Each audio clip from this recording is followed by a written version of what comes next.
Have you ever been the first to ever do something? Or be the first at something before in your life? Yes. On the first night of performance on the Ghana's most beautiful platform, I was the first star performer. And on that same night, I won the best costume. And I am the very first lady who has gained nominations in all these 3 sectors with no award. Cheers to that. Some centuries ago, the phrase, "a woman's place is only in the kitchen," was widely accepted by people all over the world, and especially in the Volta region. Tonight, I'm going to be telling you about a woman who broke these barriers.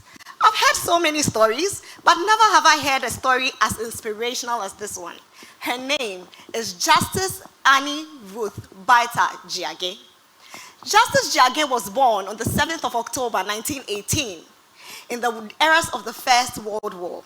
This brought a lot of uncertainty on what life was likely to be. But Justice Annie, being one of the 8 of her parents' children, even though only 4 of them lived to adulthood, created even more uncertainty for her. But she decided to push. She went to the Achimota College, where she gained her teacher's certificate in 1937. Justice Annie continued to become a school teacher in the EP Skills School, where she was the headmistress at the girls' division. One morning, the ocean in Keta came and cleared the girls' block. Annie was undaunted. She created a drama troupe for the girls, who went performing from city to city, even internationally in the then French Togoland. The revenue from this drama group was used to build a new block for the girls. But Annie knew that she needed a bigger voice to do more, so she decided to study law. She gained admission into the London School of Economics and Political Science, funded by loans that her mother had to acquire. Her male colleagues discouraged Annie from studying law because they said it was too difficult for a woman to study. They even suggested that she study dressmaking. Annie promised them that if she went to school and failed her first examination, she would return to the shores of Ghana. Annie went to law school, and she didn't fail. She received her law degree in 1949 and was called to the English bar a year after.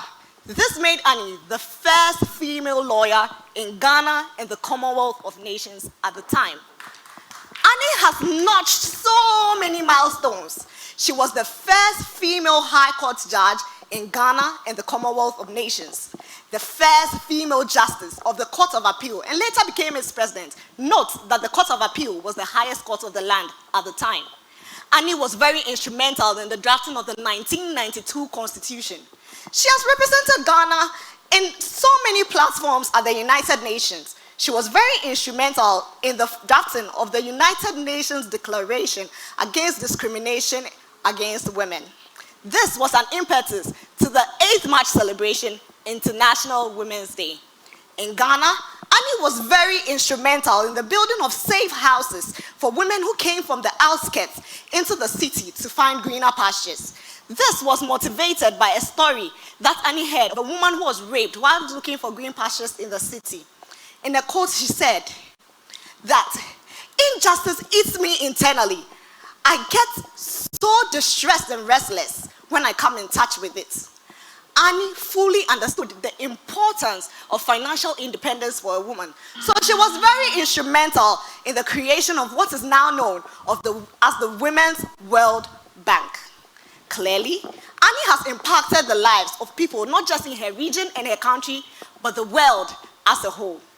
To conclude, let me leave you with a quote by Justice Annie Ruth Jiagge that says, "We can do so much, but we must do it as women, not as imitations of men. Women play a huge role in development, and that is because they bring an extra touch of femininity." Thank you, Akpena.